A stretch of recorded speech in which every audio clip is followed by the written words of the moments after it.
This is another iRaw podcast.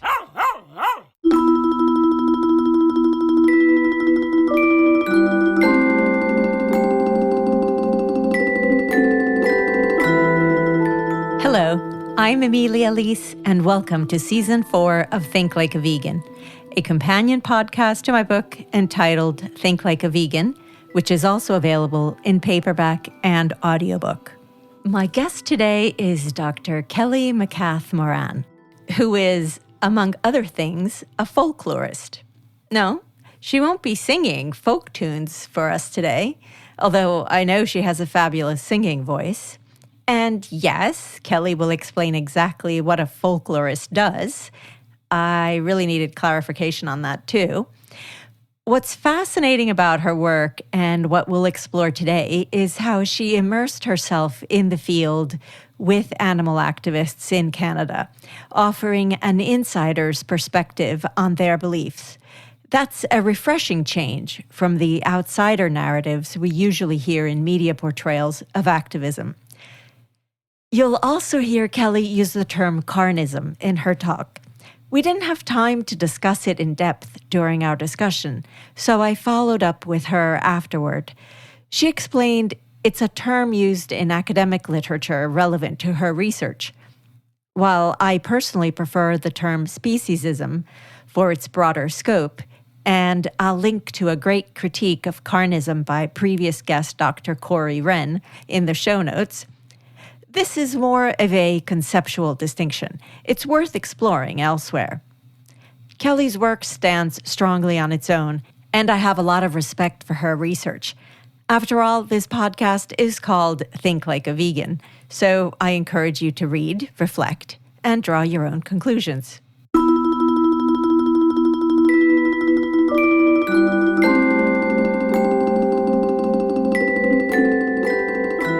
Welcome, Ceallaigh. It's great to have you here with me today. I'm very pleased we're getting to have a bit of a chat and to talk about your work. Thank you so much for having me. It's great to be here. I want to spend a moment telling you about her. Not only is Ceallaigh an academic with a PhD in folklore from Memorial University of Newfoundland and Labrador, she's also an author, poet, and musician, and is steeped in paganism. And you might be surprised to hear Ceallaigh was also a truck driver in a past career. Before we hear from Ceallaigh, I also want to read to you a passage from her dissertation, which I just loved. Ceallaigh writes, "Vegan animal rights activism is an intellectual movement comprised of individuals with nuanced perspectives about the uses of animals in food, clothing, medicine, and entertainment. All of the research participants you will meet in this dissertation have arrived at their ethical belief systems after careful research. And while they are compassionate people besides, it is important to note that for them, intellectual rigor and compassion are not mutually exclusive. It is also important to note that none of these people are celebrities. Rather, they are everyday vegans engaging in everyday activism as part of a broader philosophical movement that seeks an end to animal suffering." With that, Ceallaigh, the floor is yours. Thank you so much. Hello, everyone, and many thanks to Emilia Leese for inviting me to share part of my research with you. This presentation is extracted from my 2024 PhD dissertation titled Voices for the Voiceless, Animal Rights Activism in Canada, which is based on an ethnographic study of ethical beliefs among vegans and the ways they translate into animal rights activism. By way of full disclosure, I'm a vegan animal rights activist, so my scholarship approaches these topics from an insider's perspective. I'll be discussing two related issues rooted in carnist discourses about vegans. The first is a pattern of argumentation often deployed by carnists when they debate vegan animal rights activists. The second is a brief discussion of carnist public discourse in the context of Ontario Bill 156, Security from Trespass and Protecting Food Safety Act. In 2017 and 2020, I conducted ethnographic fieldwork in St. John's, Newfoundland, and Toronto, Ontario. While there, I asked questions of vegans and animal rights activists that I hoped would encourage conversation about their ethical beliefs and the ways they were enacted. In both cases, I prepared a list of friendly insider questions based on my personal experience and research of the vegan animal rights community. However, I was also aware of many unfriendly outsider questions rooted in hegemonic carnist discourses. In this context, a friendly insider question is one that eschews the broad scope of outsider perspectives about vegans and animal rights activists in favor of an inquiry that seeks to understand these groups on their own terms. Conversely, an unfriendly outsider question draws from outsider perspectives in the formulation of an inquiry that seeks to satisfy the curiosity of people who do not belong to these groups, often at the expense of the patience, the intellectual labor, and the emotional well-being of insiders. My understanding of these discourses was informed by several examples of vegan expressive culture, including the Your Vegan Fallacy Is, YIFI or YVFI website, which my husband Sean developed after owning, moderating, and participating in several internet communities where vegans and non-vegans engaged in debate.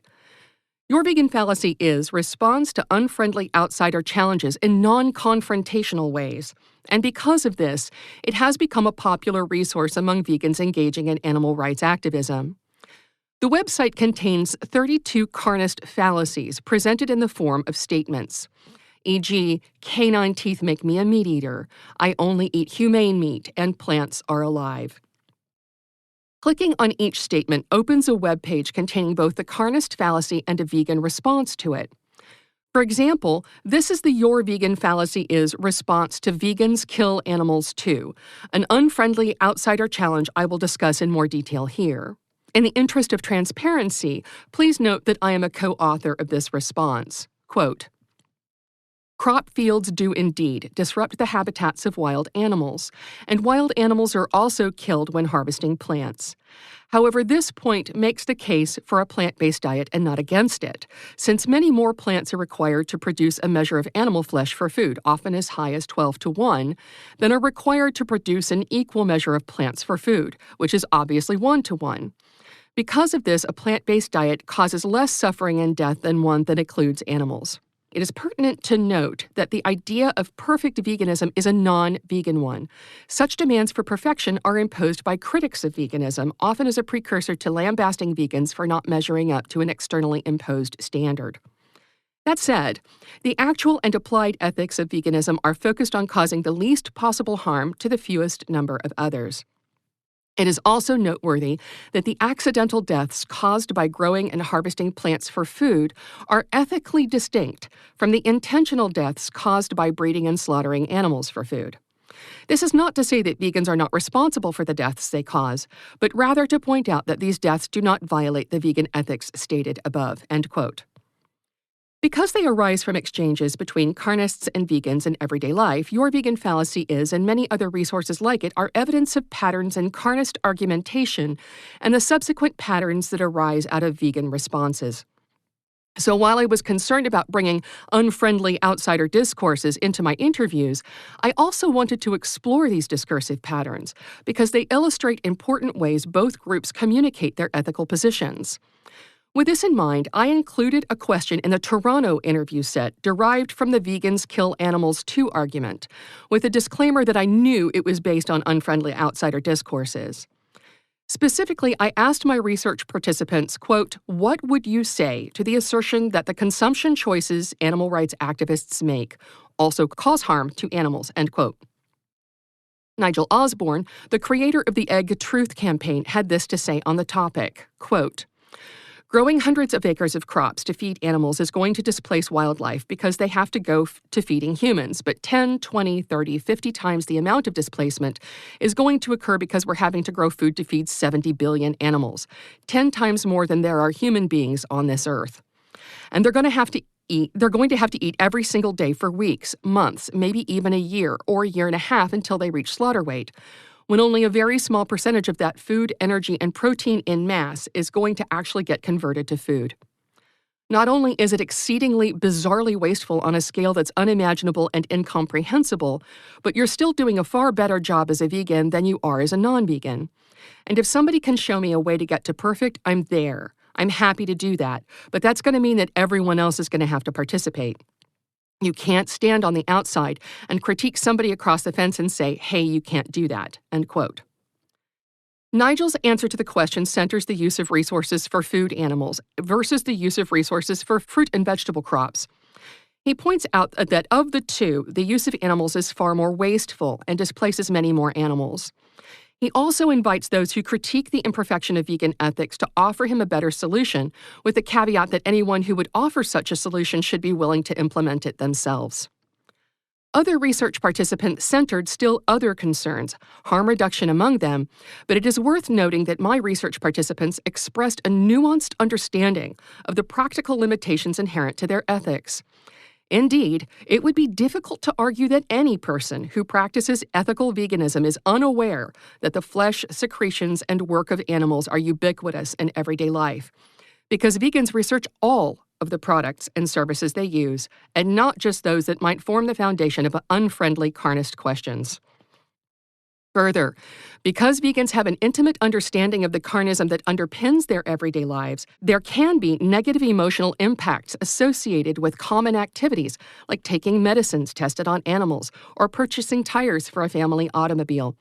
And these impacts are not well understood by carnists for the same reasons that traditional carnist arguments are well understood by vegans.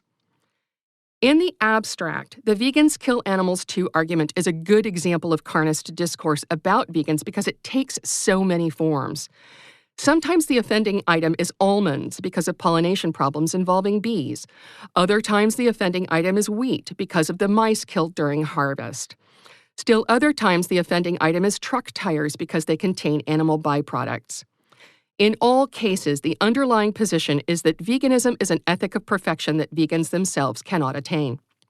However, there is also a unique discursive pattern in the vegans kill animals too argument, which is found in so many unfriendly outsider questions that it is worth exploring further. Here is the pattern. Presumption. The philosophy of veganism is flawed because there's no way to be perfectly vegan. Common sense. Vegans ignore the harm they do to animals while they claim to uphold this philosophy. Challenge. Vegans kill animals too and need to be told as much. The common sense element of this argument is not a reference to everyday wisdom, but rather a concept introduced by Italian philosopher Antonio Gramsci as a loose collection of, quote, multiple narratives, some closely connected and overlapping, some conflicting and contradictory, but all of which are, to some rational beings, self-evident truths, end quote. While this common sense may contain what Gramsci calls good sense, it is rooted in societal inequalities and favors those in power, so it cannot be relied upon to properly inform or direct human behavior. Common sense narratives are often shaped by the powerful and or used to establish and maintain power, and because these narratives are accepted as de facto truths about the world, they are embedded in society and difficult to counter. With this in mind, it is evident that the vegans kill animals too argument and many others like it are derived from presumptions based in widespread carnist narratives that hold considerable hegemonic power in society. These narratives are propagated and maintained by self-interested carnist individuals and groups at the expense of the less powerful vegans and vegan groups working to counter them. Ultimately, while vegan counter-narratives often refer carnists to a wide variety of reputable resources about the topic in question, the surety of carnists about their presumptions and the answers provided by Gramsci and common sense often discourage preliminary research and encourage a challenge to vegan ethics. As a result, vegan animal rights activists often find themselves answering the same questions over and over again. It is my hope that by drawing attention to this presumption/common sense/challenge pattern of carnist argumentation, I can help facilitate clearer, more nuanced communication about the ethical issues of concern to vegan animal rights activists. As previously mentioned, my research also includes patterns that arise out of vegan responses to unfriendly outsider questions, including memes, songs, and other kinds of expressive culture. But I'll save any discussion of these for the question period after my presentation. We'll pause here for a musical interlude, after which we'll return with more from Dr. Ceallaigh MacCath-Moran. Chiako's voice returns in this musical soundscape by Matthew Gerstenberger. This is Kava.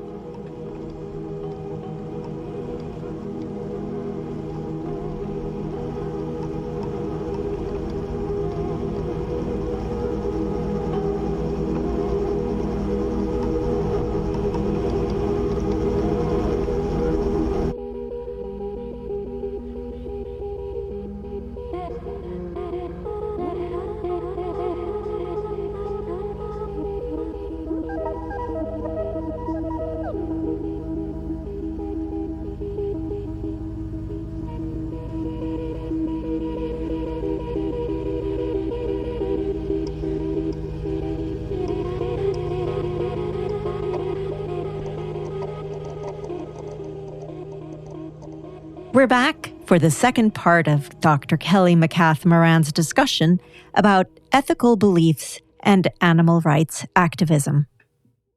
Ontario Bill 156, Security from Trespass and Protecting Food Safety Act, received royal assent in the summer of 2020 and contains several provisions designed to deter animal rights activism in Ontario. The bill creates animal protection zones around farmed animals wherever they may be kept, on farms, in transport trucks, in slaughterhouses, or at any premises identified as an animal protection zone by signage, whether on public or private property. Trespass in these zones carries a $15,000 fine for a first offense and a $25,000 fine for subsequent offenses.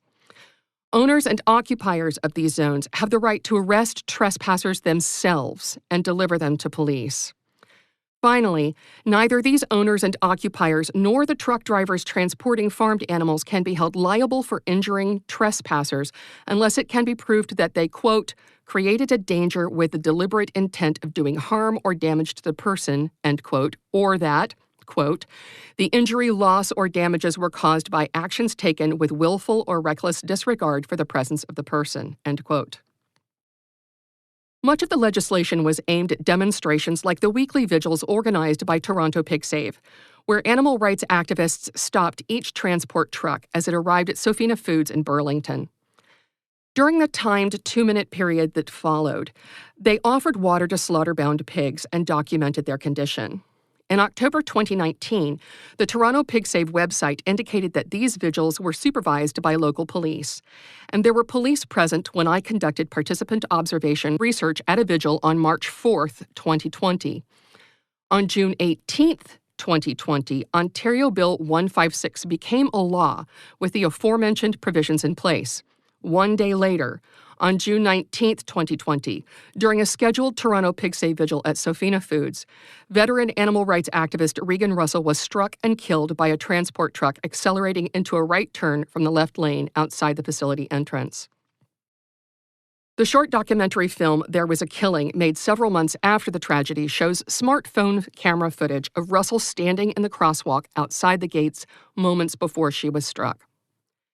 Activists who were present that day and later interviewed by documentary filmmaker Sean Monson indicate the driver was aware of them and saw Russell before he turned. My dissertation examines the narrative underpinnings of this incident more extensively than I have time to share with you here. However, I witnessed the weaponization of transport trucks against demonstrators 3 months before Regan Russell was killed. It is noteworthy that according to the demonstration organizer, Toronto Pig Save had an agreement with Sofina Foods to be present where they were and to engage with the pigs as they did. It is also noteworthy that when the transport truck driver tried to push the organizer backward with his vehicle, a clear violation of Ontario traffic laws, the police who were present did not stop or cite him. They merely pulled the organizer out of the way. As an ethnographic researcher, vegan animal rights activist, and former transport truck driver, I was concerned by both the driver's weaponization of his vehicle and the failure of police to respond in a way that deterred him from future behaviors of this kind. Moreover, the incident I witnessed was one of many, as indicated in police reports Toronto Pig Save filed in October 2019, which means that Regan Russell's killing took place in an environment where transport truck drivers, police, and lawmakers were individually and collectively devaluing the safety of Toronto Pig Save demonstrators. While the reasons for this are complex, carnist public discourse contributed to the problem both before and after Russell's death. On June 12, 2020, Ontario Federation of Agriculture President Keith Currie published an article on the organization's website in support of Bill 156, writing that, quote, once peaceful protests have now escalated to trespassing, invasions, barn break-ins, theft, and harassment. Activists have stolen private property and threatened the health and welfare of farms, families, employees, livestock, and crops, effectively putting the entire food system at risk, end quote. In an October 23, 2020 article on the Christian Farmers Federation of Ontario website, Suzanne Armstrong refers to, quote, the ongoing plight of farmers and truck drivers facing ongoing confrontation from animal activists, end quote. About Bill 156, a website supporting the legislation argues that, quote, ongoing harassment, unfounded accusations, and attacks made in person through social media or in public venues put undue stress on farmers and individuals in the food sector who are following the law, caring for animals, and putting food on the tables for Canadians, end quote. Currie, Armstrong, and others employ the same strategy in their cultural support for carnism by characterizing vegan animal rights activists as violent extremists. Currie mentions harassment that threatens the health and welfare of families. Armstrong mentions the plight of farmers and truck drivers facing ongoing confrontation. About Bill 156 mentions unfounded accusations and attacks. Ontario Pork makes a similar claim in its statement of support for Bill 156, writing that, quote, farmers need equal protection under the law when their homes, property, and workplaces are threatened, end quote. I encountered the claim that Ontario animal rights activists were breaking into the homes of farmers while I was in the field, so I asked animal justice attorney Camille Labchuk about it during my interview with her. Here is a transcript of that conversation. Kelly, how many animal rights activists have actually broken into a farmer's home in Ontario in the last decade? Camille, none that I'm aware of. I've never heard of that happening. Kelly, and you're an attorney and you work for animal justice. Camille, there have been trespasses onto commercial properties, that's, Kelly, into barns. Camille, into barns, which are commercial properties and quite distinct from what the law would call a dwelling house, which is somebody's home. The law treats homes quite differently from commercial property. The safety narrative is a very common one of safety and then of private property, which are related to some extent. But I think the safety one is compelling to the public. It's obviously not really borne out by any evidence or any facts. Any time anybody says they feel unsafe, that's a red flag, something in society we should be concerned about. The problem is when it's not actually the case, although to be fair, I don't know that that's not the case. It's possible that they do feel unsafe. I kind of doubt that industrial chicken farmers who've got 2,000 or 3,000, 20,000, however many chickens in a large barn feel unsafe when someone goes into that barn, but maybe they do. But it's not unique to recent discourse. In a separate rebuttal to this allegation aimed at a member of Parliament, Ernie Hardeman's December 10, 2019 argument that Bill 156 is necessary because, quote, no one in Ontario should ever feel unsafe in their homes and at work, end quote. The Stop Bill 156 website asserts that, quote, at no time have animal advocates, activists, whistleblowers, or any other investigators threatened farmers or their families in their homes, nor have any animal advocates or organizations ever perpetrated an act of violence against an Ontario farmer or have been similarly charged, end quote. I had intended to conduct research of criminal activity reports involving animal rights activists in Ontario to determine with more certainty what basis, in fact, these claims of home invasion might have, but my fieldwork was cut short by the COVID-19 pandemic. However, I'm on better footing with the following assertions made by Tyler Jutzi, Vice President of Brussels Transport, when he writes that, quote, escalating aggression by animal extremists are beyond my control and put my employees and their cargo at risk. Rushing the trailer, banging on the truck, putting their hands inside the trailer, stepping in front of the moving vehicle, opening the cab doors, and grabbing at the driver puts additional stress on the animals and the driver and places the individuals taking those risks directly in harm's way, end quote. Jutzi is referring to the aforementioned Toronto pig save vigils in front of Sofina Foods. Of note, the Hamilton Spectator published his opinion on September 9, 2020, nearly 3 months after a Brussels transport driver struck and killed Regan Russell. Jutsi is referring to this tragedy when he writes that, quote, in recent months, protests at Sofina have become much more aggressive. When Bill 156, the Security from Trespass and Protecting Food Safety Act 2020, received royal assent, I could have never imagined the danger that activist groups would put our drivers or themselves in. Police have been repeatedly warned about the rising risk, but we have seen limited support, end quote. As mentioned above, I was conducting field work at just such a demonstration on March 4th, 2020, and the only parts of Jutsi's assertions I recognize are his statements that activists stepped in front of the trucks while they were moving and rushed the trucks. Activists did step in front of slow-moving transport trucks mid-turn to signal a request for 2 minutes with the pigs. After the driver stopped, activists did rush toward the right sides of the trucks, and I mean the trailers here, to offer the pigs water. However, I did not witness anything that would support Jutsi's claims of escalating aggression or opening cab doors and grabbing at the drivers. Rather, activists endeavored to be respectful of drivers, thanked them for their time when possible, and did not interact with them otherwise. Conversely, I did witness aggression on the part of transport truck drivers against animal rights activists, including the weaponization of transport trucks.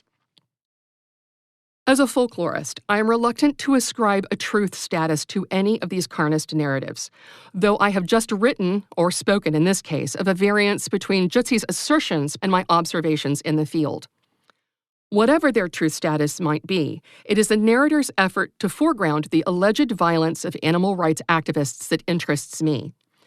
Because carnism is a hegemonic belief system, claiming that those who oppose it are violent reinforces the common sense discourses associated with that belief system and undermines the less powerful counter-hegemonic system and discourses of the opposition. With this in mind, I would argue that the above narratives are aimed at fellow carnists and structured to garner support for the royal assent and later the enforcement of Bill 156. By asserting that activists are harassing, threatening, and breaking into the homes of farmers, or escalating aggression, opening cab doors, and grabbing transport truck drivers, these narrators are drawing upon a system of ethical beliefs they share with readers to characterize activists as thugs who need to be stopped. When presented with a choice between accepting this characterization of animal rights activists and dismissing their arguments because of it, or taking the time to work out their own conceptions of the world as it relates to these arguments, the average carnists preoccupied with the exigencies of their own lives might choose the former with what little attention they have to offer the matter. Later, they might only have a vague recollection that activists are violent, which might be enough to discourage dismissal of vegan discourses altogether, making the strategy an effective component of carnist hegemony. This is part of the reason why my dissertation argues that carnism is a pervasive ethical belief system almost never recognized as such.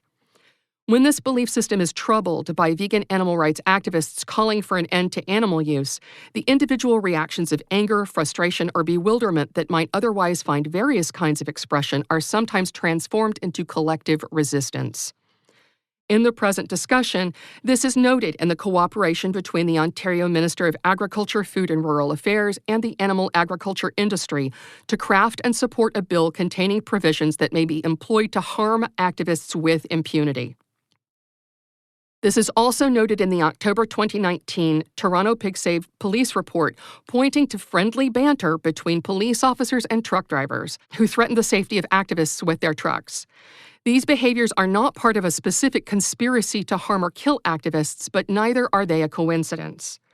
Rather, they may be understood in terms provided by anthropologist Laura Iramian, who has researched the cultural impacts of genocide in Butare, Rwanda, and who writes that, quote, 2 decades after the genocide, Rwandans are still grappling with the vexing questions of how an ordinary population could be mobilized to kill their neighbors, colleagues, and friends, and what this means for their collective futures. Local theories about the genocide infer that this ordinary population was comprised of people whose bounded, cohesive, and autonomous selves were eclipsed by porous, composite selves comprised of relationships with others, leaving them, quote, so enmeshed in social hierarchies that they were unable to resist the influences of superiors to commit violence, end quote.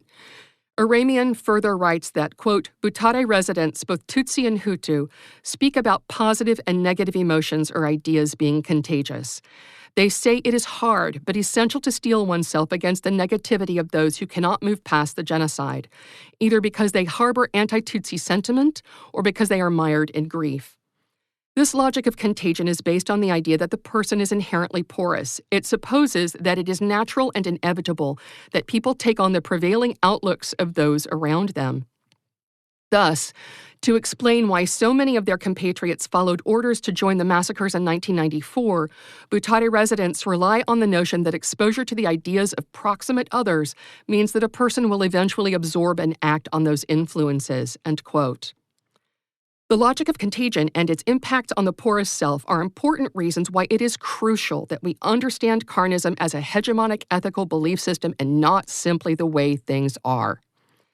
In the present discussion, the unexamined hegemony of carnism, coupled with the porous self that seeks relationships, fostered situational in-group cohesion between lawmakers and the animal agriculture industry and between police officers and truck drivers. In this way, individual bewilderment, frustration, and anger at the perceived absurdity of the vegan animal rights position became collective disregard for that position that grew to encompass the people who held it. As local animal rights activists continued to trouble local expressions of carnist belief, that collective disregard escalated into violence on the part of truck drivers that police and the judicial system were empowered by Bill 156 to minimize afterward. This is how an ordinary population mobilizes against its neighbors, in the aggression of individual certainties about the wrongness of another group's beliefs or behaviors, and the collective decision to respond from a place of surety and wrath. Regan Russell was struck and killed by a transport truck whose driver was engaged in a patterned performance of carnist hegemony maintenance.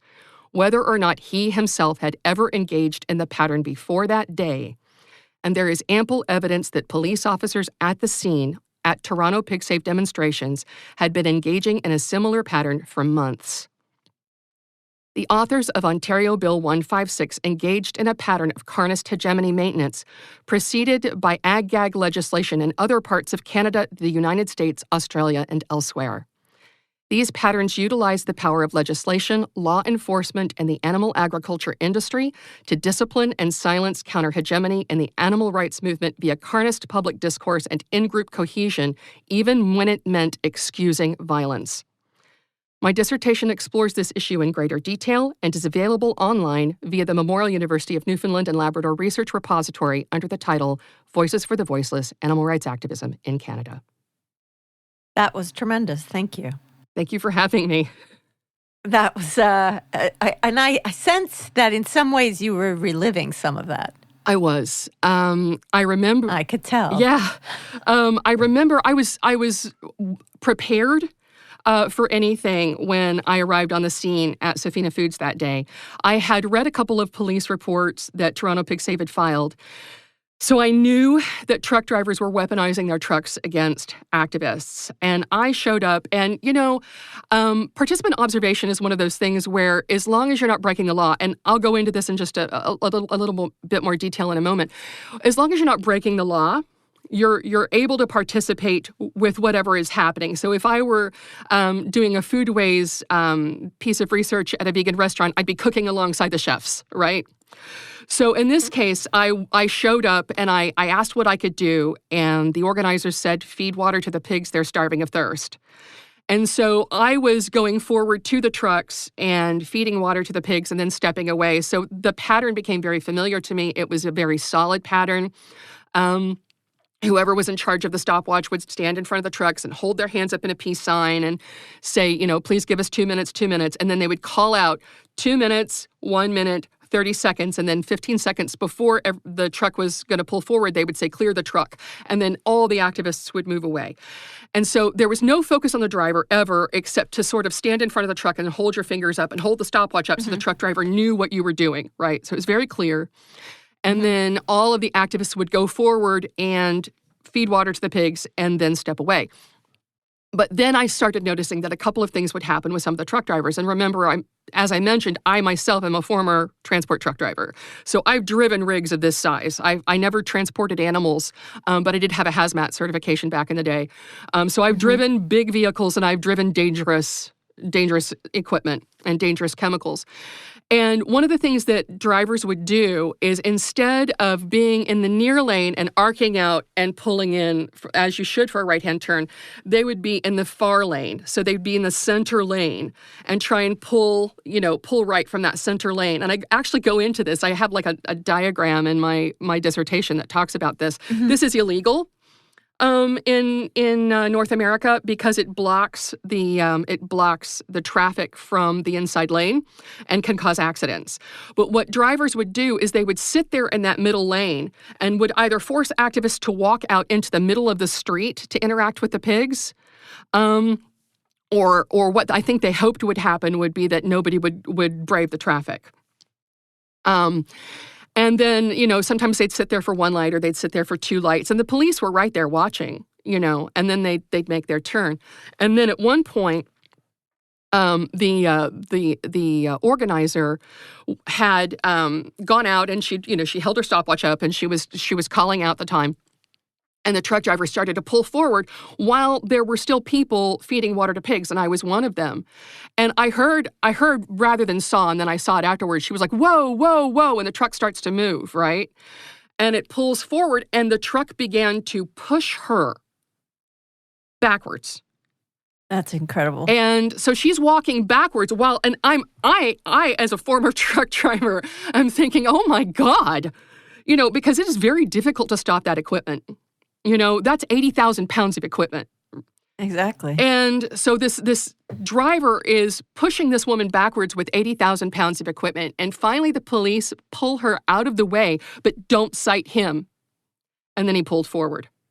So, of course. And I knew, I was connected more closely then than now, because it's been about 5 years since this happened, but sure. I was connected with other members of the community. And the day I found out that Regan Russell had been killed, I wrote to one of them and said, "Oh my God, did you hear the news? Oh my God." Because I met Regan, but I met her in passing before my research officially began. So I really can't talk about what we talked about because that's, No, sure, right. Of course. But I said, did you see what happened? And this other person who was one of my research participants wrote back and said, "I have been worried forever that something like this would happen because those truck drivers, and I forget exactly how he put it. He was talking about how the truck drivers get angry because they feel thwarted, or they get angry because they feel judged, and they start taking it out on the activists." And so, yeah, I was reliving it a little bit, but whatever I experienced is certainly nothing compared to what the activists on the ground experienced. Well, without question. No. Oh, of course. It was just the feeling and the passion and the emotion that I could sense as you were talking, and obviously the experiences and the witnessing the death of a fellow human. It's just terrible. And the bill itself sounds draconian, like all these sort of ag-gag type, and the protester. The protester laws that even since in the last 5 years have come up, and other laws as well that have been used against protesters in general, are all there to shore up the hegemony, whether it's speciesist hegemony or any other type of power that people are challenging. Have there been a lot of, you may or may not know, I don't know, have there been a lot of prosecutions under this Bill 156? I don't know. I can't answer that. I know, okay. I can tell you that I know Animal Justice immediately went to work after the bill received royal assent to counter it in the courts, to have it rescinded. And I don't know, I'm pulling this from memory right now, but I know that they got some of it rescinded. So some of the more draconian elements of the law have been struck. But the law itself has not been completely struck. So there's been a partial victory in that regard. Interesting. Yes, because how you were describing it, it just seemed to me that there were a number of different levels of intent and causation that would have to be proved and all that, and some of that stuff would just was quite vague, and it can be lots of ways that you can sort of adapt it and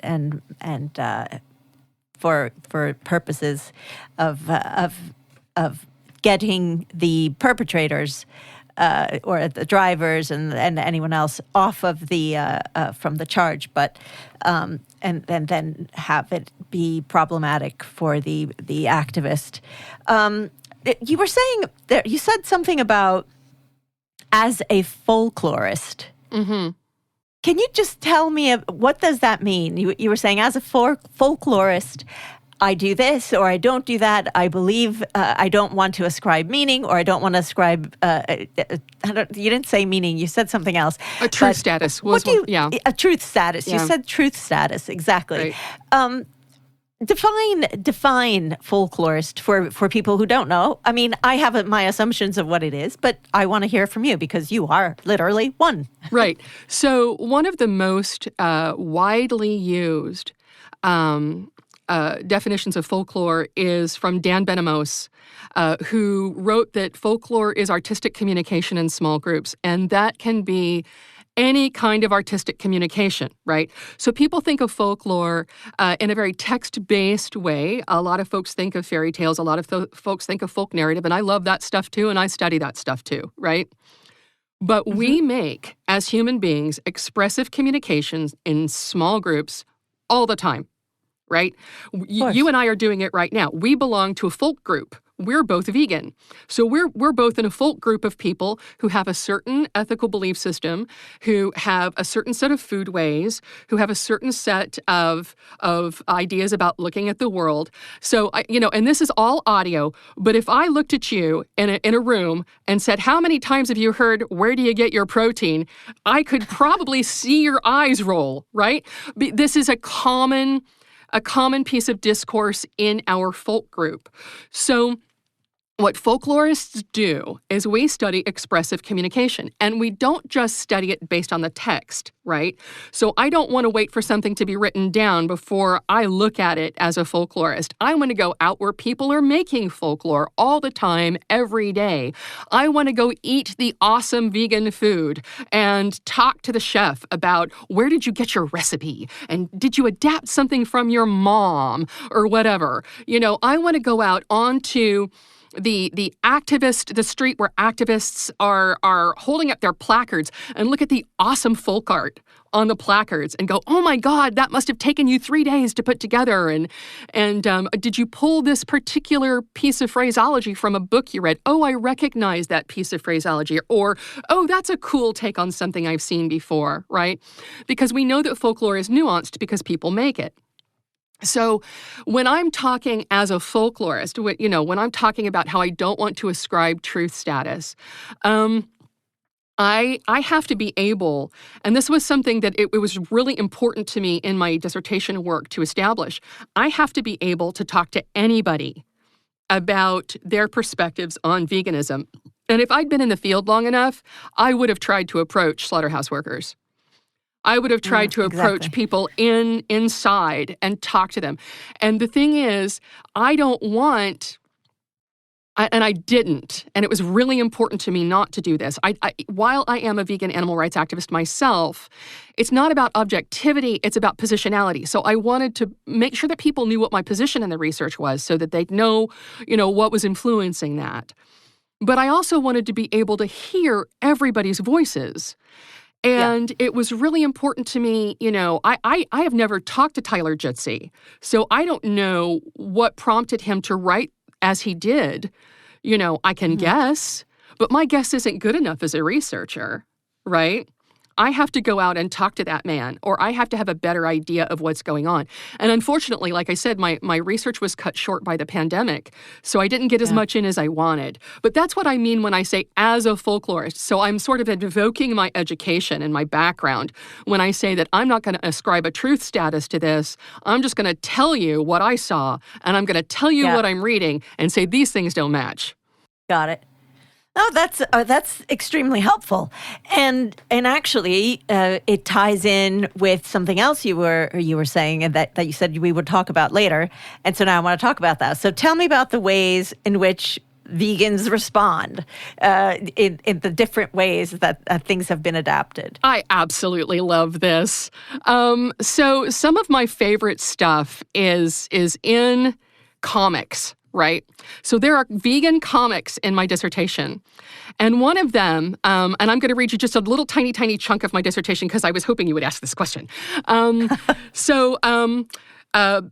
talk about that discursive pattern, and then I say this discursive pattern is so common in outsider carnage challenges that it has also found a place in insider expressive culture via counter-hegemonic counter-memes inherently structured in opposition to a dominant message. Many of these counter-memes are humorous, taking the form of insider jokes at the expense of outsiders. So vegans have all kinds of insider jokes. And I would love to just write a paper about vegan insider jokes. Consider the following comic created by Vegan Sidekick, a popular artist who specializes in acerbic counter-memes. I'm going to read you the panels. 2 people in the panels, right? One says, please consider not paying people to massacre animals constantly all the time. And the next person says, stupid vegan, you pay taxes, so you fund animal farming subsidies. And the first one says, well, what's your solution to that? No solution. Eat bacon and shut up. God, I'm good at arguments. And the first person says, well, we can't just stop paying taxes, but we can choose what to do with the rest of our money and make the most of our ethical choices. And the other person says, yeah, but you still pay taxes, though. And the first person says, I know, and you said you don't have a solution for that. And the other one says, taxes. So, and when I read that, I thought, bacon, bacon, you know? Yeah. So, yeah, I mean, absolutely. we have just this wonderful wealth of sort of counter-hegemonic counter-humor, right? And another one of the things that I did include was the transcript from a song. And it's sort of the Where Do You Get Your Protein song. I don't know if you've heard this one. I have not. It's great. So it's like 2 people in a studio, Jonathan and Ivory. And Jonathan says, hey, Ivory. And Ivory says, yeah, Jonathan. And Jonathan says, you're vegan, right? And Ivory says, yeah, that's right, I am. And Jonathan says, can I ask you some questions then? And Ivory says, sure, man, of course you can. Jonathan says, are you ready for the questions then? And Ivory says, what are you waiting for? And Jonathan says, where do you get your protein, protein, protein? Only meat has protein, so where do you get your protein? And Ivory says, actually, lots of things have protein. Beans have protein. Greens have protein. Fruits and nuts have protein. Grains and seeds have protein. And here's one thing that's so obscene. We don't need so much protein. Most people get more than they need. And so the whole song is one question after another, after another, after another. So there's a lot of humor in the ways that vegans handle these questions because we get them so often. And so I like that, you know, and some of it wasn't really fit for a dissertation that was going to be read by carnists. So some of it didn't make it in. But I wanted to sort of express this notion that there's an expressive culture that has arisen around this carnist discourse. So, you know, there's this sort of received discourse, hegemonic discourse that carnists come to you and they get really excited. They're like, I've got a question for you. And they're like, nobody's ever asked you this question before. Where do you get your protein? Yeah, exactly. You know, and I'm like... Yeah, yeah, exactly. No, every time you get any of these questions, the person thinks they're being extremely clever.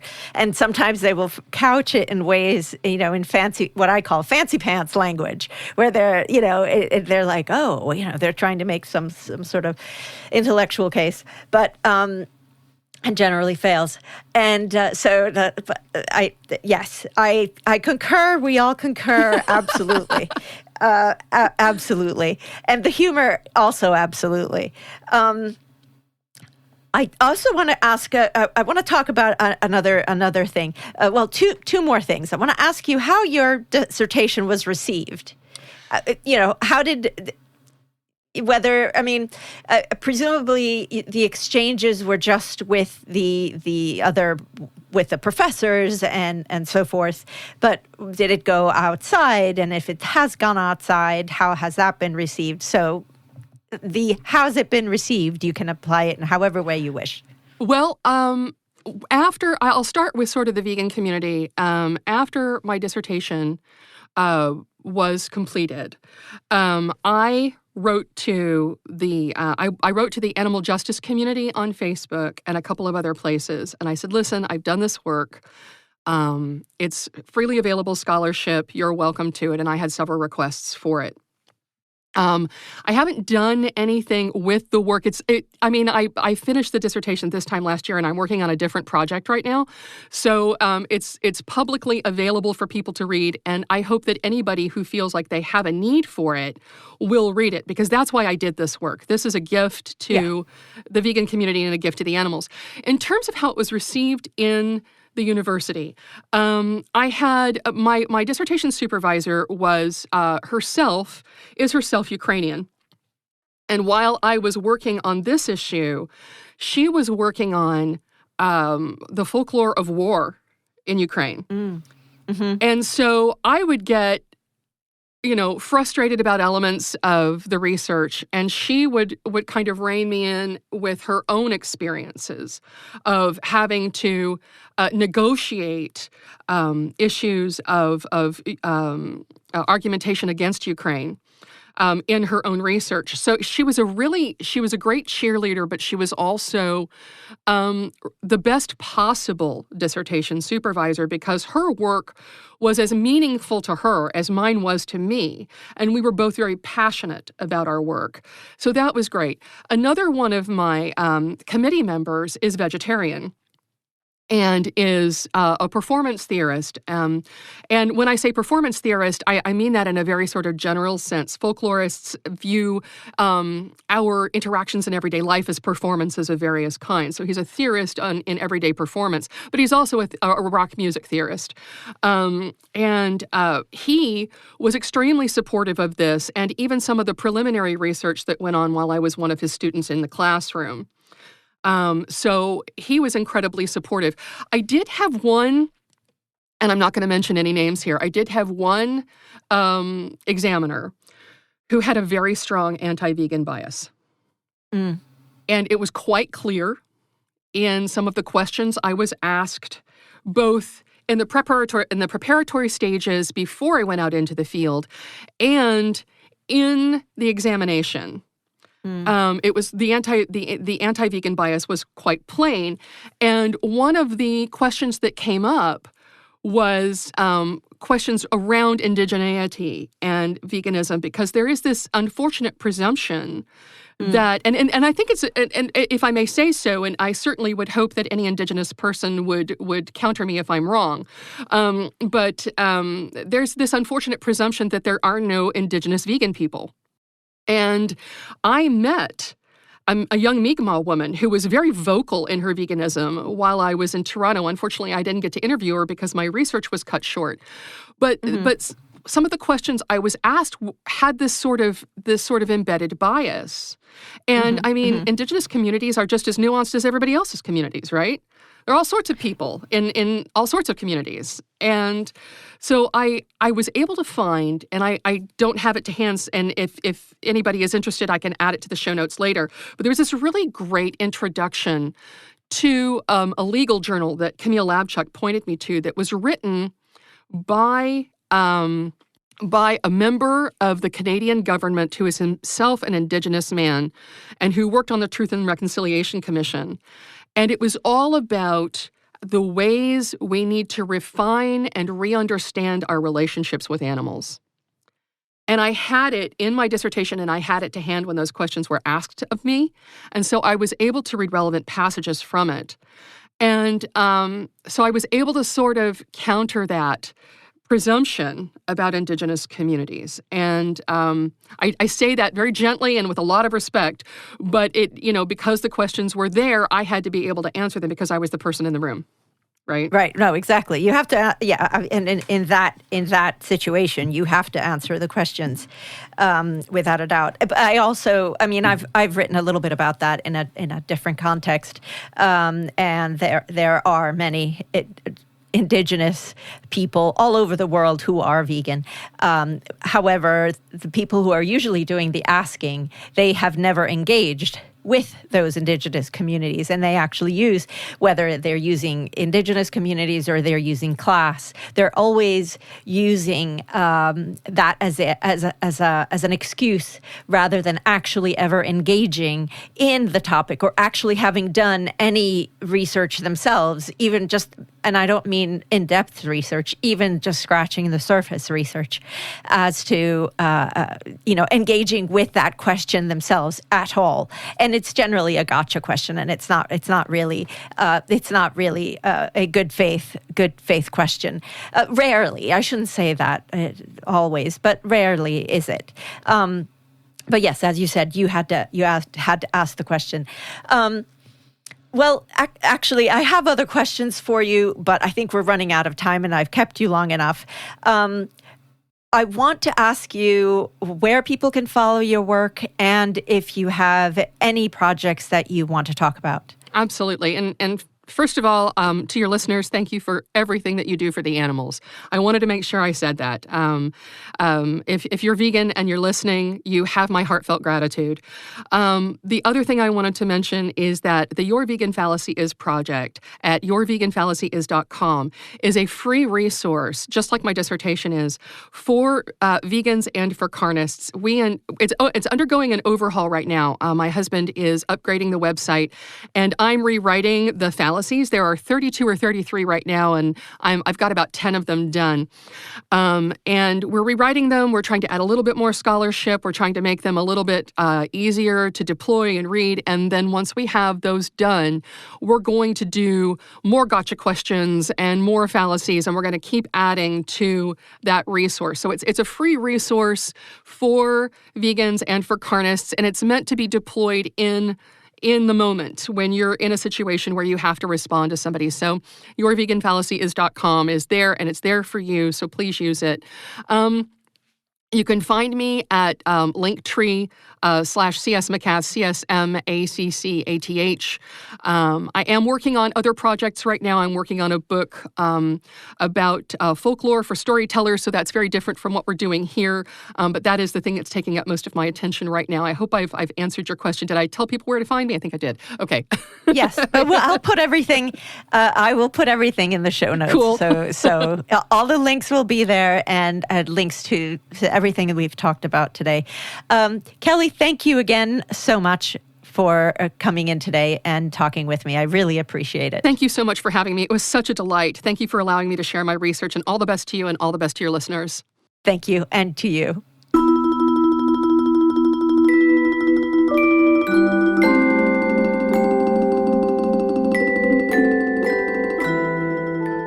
Although my conversation with Kelly focused on animal rights activists and the repression, severe consequences, and even lethal violence they endure, as in the tragic case of Regan Russell, I can't help but think of protesters we've seen worldwide these past 2 years, standing against genocide in Palestine.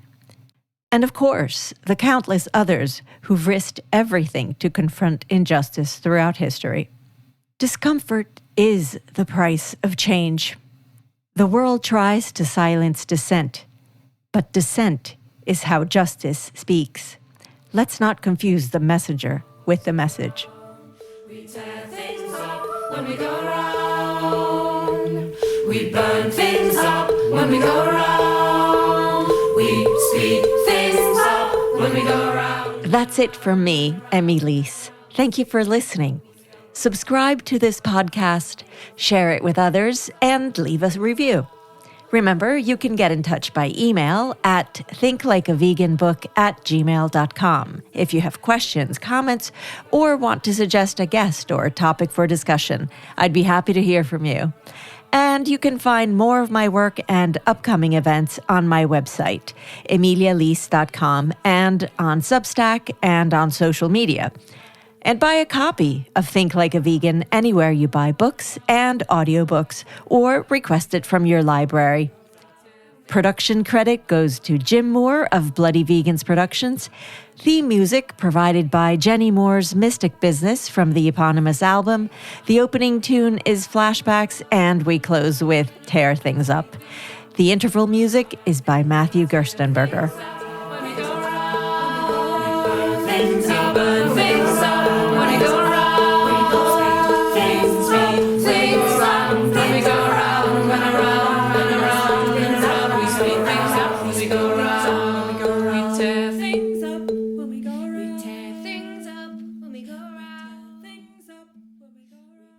For more great iRaw podcasts, visit irawpod.com. That's IROARPOD.com.